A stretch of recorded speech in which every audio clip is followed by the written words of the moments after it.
नमस्कार, मैं ब्रजेश विश्वकर्मा। आप देख रहे हैं हमारा चैनल सत कबीर करुणामय। दोस्तों, आज इस टॉपिक पे चर्चा करने वाला हूँ कि पूरे संसार में, पूरी दुनिया में, पूरे वर्ल्ड में कौन है ऐसा महापुरुष जो कि समाज के सुधार कार्य कर रहा है। समाज में सुधार के कार्य करना सबके बस की बात नहीं है। बिगाड़ तो हर कोई चाहता है, बल्कि सुधार तो कोई कोई ही चाहता है। बिगाड़ के लिए कुछ ट्रेनिंग नहीं लेनी पड़ती, सुधार के लिए बहुत कुछ संघर्ष करना पड़ता है, अभ्यास करना पड़ता है। जैसे कि मकान बनाने के लिए बहुत दिमाग की ज़रूरत होती है, मकान बैठाने के लिए किसी दिमाग की ज़रूरत नहीं होती है। समझ गए जी। इस प्रकार से परमात्मा कहते हैं, हमारे पूज्य गुरुदेव संत रामपाल जी महाराज जी अपने सत्संग प्रवचनों में बताते हैं कि समाज में सुधार के कार्य कोई कोई ही महापुरुष करके जाते हैं, बाकी सभी बिगाड़ का काम करते हैं। आज वर्तमान में गुरुओं की कमी नहीं है और आध्यात्मिक ज्ञान प्रचार करने वालों की भी कमी नहीं है। समाज आज विकास की ओर बढ़ रहा है और लोगों को तो लग रहा है कि समाज विकास कर रहा है, बल्कि विकास की जगह विनाश ही हो रहा है। उल्टा प्रचार हो रहा है, क्योंकि धर्मगुरुओं की बाढ़ आ चुकी है। धर्मगुरुओं की समाज में कमी नहीं रही। जैसे कि आपको बता दें, कथावाचक, व्यास गद्दी पे बैठने वाले करोड़ों गुरु पैदा हो चुके हैं। हमारे पूज्य गुरुदेव संत रामपाल जी महाराज अपने सत्संग में बताते हैं कि जब राजा परीक्षित को श्राप लगा था, उस समय उस श्राप के प्रभाव से तक्षक नाम का जो सर्प था, 7वें दिन राजा परीक्षित को काटना था। और जब राजा परीक्षित की 7वें दिन मृत्यु होने थी, तो ऋषि मुनियों से निवेदन किया गया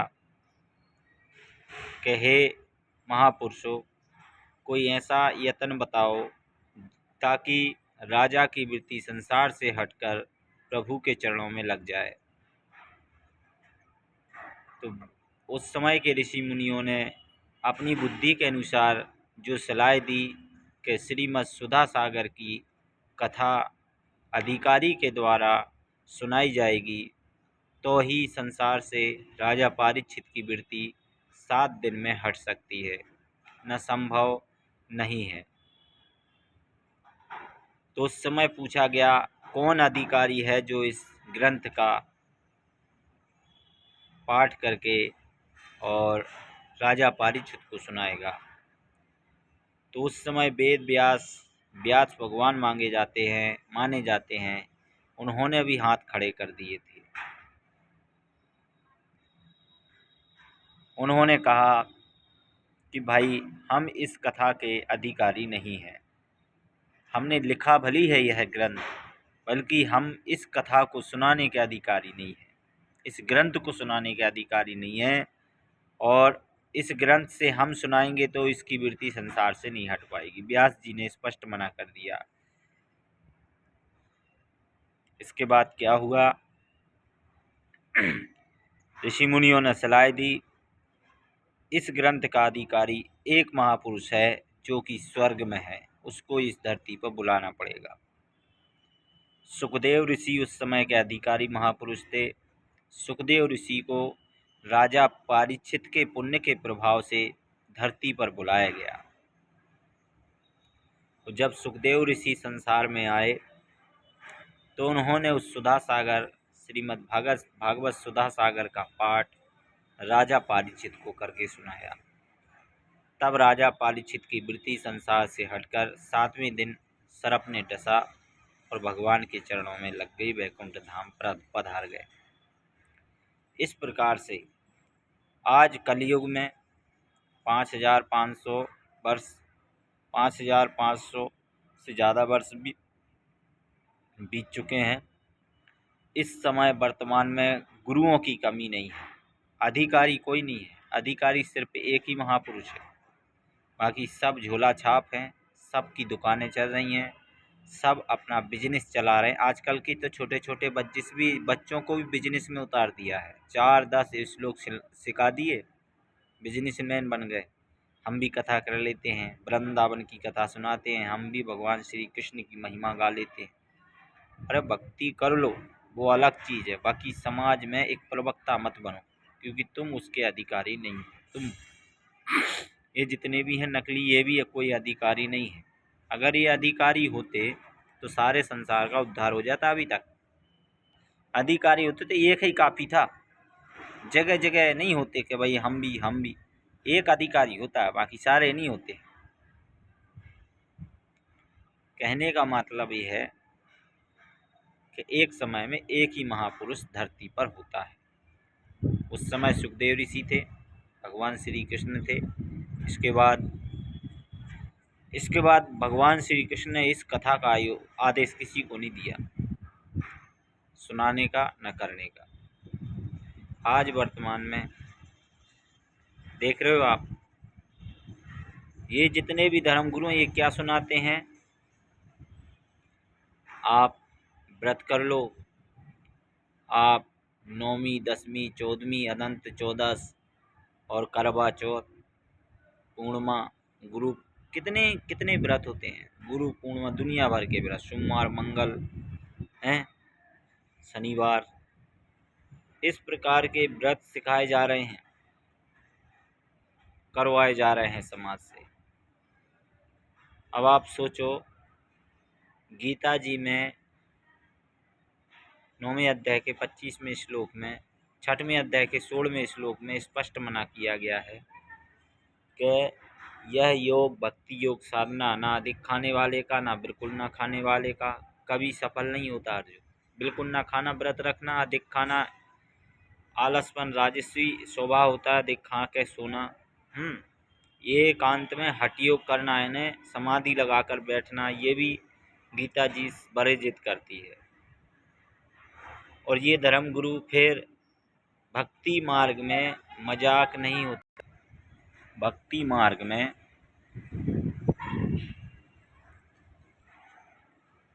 जैसे गीता जी के अनुसार जो कुछ हमें बताया गया है वही करना पड़ता है। भक्ति मार्ग में व्रत नहीं चलता है, उपवास नहीं चलता, हठ योग नहीं चलता, और भक्ति मार्ग में ये गाना, नाचना, संगीत, ये चीज़ें नहीं चलती। अरे आंसू आने चाहिए। सत्संग ये जितने भी सुनाते हैं, हमारे पूज्य गुरुदेव संत रामपाल जी महाराज बताते हैं कि ये जितने भी सत्संग सुनाते हैं, ये सत्संग नहीं, ये ढोंग है, पाखंडवाद है। अरे ताली बजती है सत्संग में, कभी ताली बजेगा?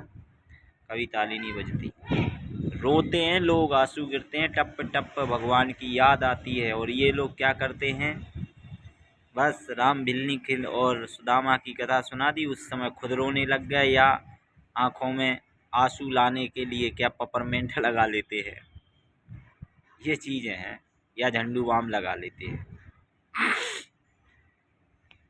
तो विचार करो, फिर आज कौन है ऐसा महापुरुष जो समाज का सुधार कर रहा है? देखो, ये जितने भी पाखंडी हैं ना, कभी दहेज मुक्त विवाह करवाते हैं। इनकी शादियां देखो, बच्चों की करोड़ों करोड़ों रुपया मिलते हैं इनको शादियों में, लूटते हैं, दहेज मिलता है ढेर सारा। तो ये क्या करेंगे समाज सुधार का काम? फिर आज वर्तमान में लाखों शादियां हो रही हैं। जगत गुरु संत रामपाल जी महाराज जी के सानिध्य में हर साल लाखों शादियां होकर संपन्न होती हैं। लाखों नहीं तो 50,000, 30,000, 35,000, 40,000, 60,000 आदि इतनी शादियां तो संपन्न हो जाती हैं। और आप बताओ, बिना दहेज की 1 रुपया नहीं लेते हैं संत रामपाल जी। जितने भी बाराती जाते हैं सबको फ्री मुफ्त भोजन कराते हैं, 1 रुपया भी नहीं लेते। इसके बाद ना बैंड बाजा रहता है, ना किसी प्रकार का दूल्हे का सजावा ज़्यादा नहीं रहता, दुल्हन का भी ज़्यादा सजावा नहीं रहता, कोई गाना गुड़िया नहीं पहनाया जाता, विशेष चटक पटक नहीं करा जाता। सिंपल, सोना चांदी बिल्कुल नहीं, ये अलाउ नहीं। सुंदर कपड़े पहनो आप, लड़का को लड़के को सुंदर कपड़े पहनाए जाते हैं।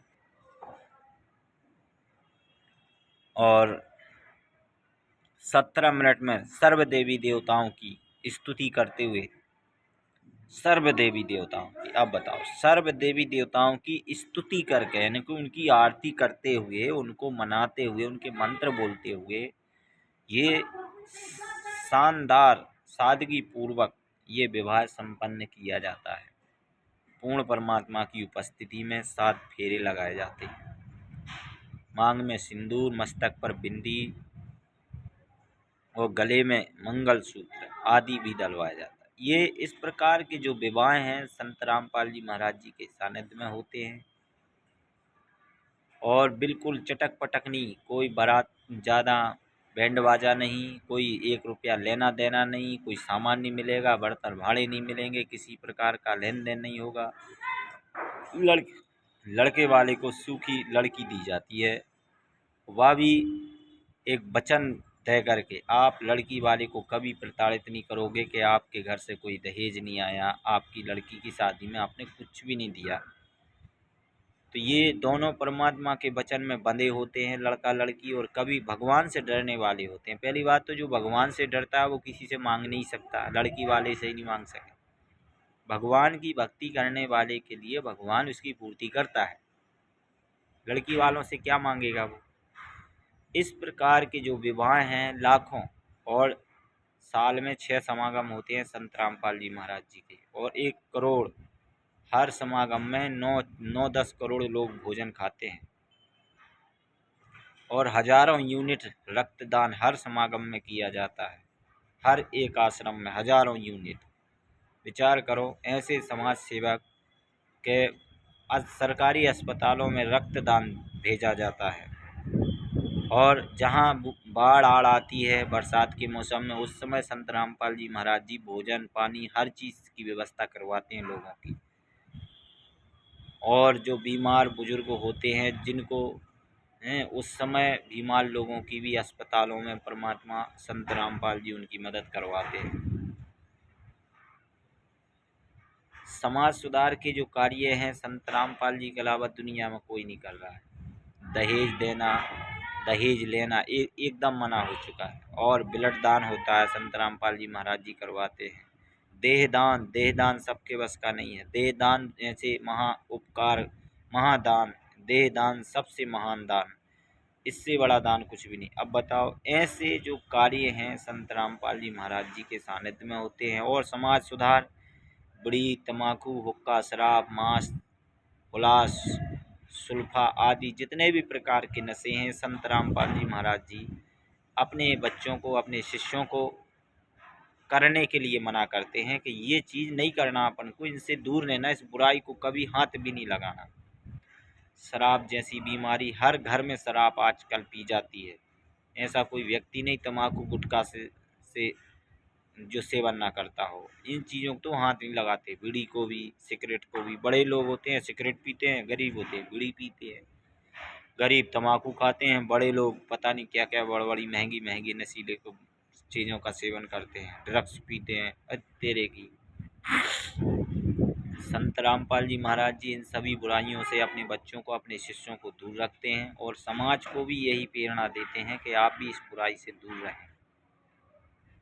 इतना हमारा वीडियो अच्छा लगा हो दोस्तों तो धन्यवाद, नमस्कार। और हमारे वीडियो को लाइक शेयर सब्सक्राइब जरूर करें और समाज तक पहुँचा। बोलो संत रामपाल जी महाराज जी की जय। संत रामपाल जी महाराज जी के सत्संग प्रवचन साधना टीवी चैनल पर शाम 7:30 से 8:30 बजे तक देखें। सत्साई।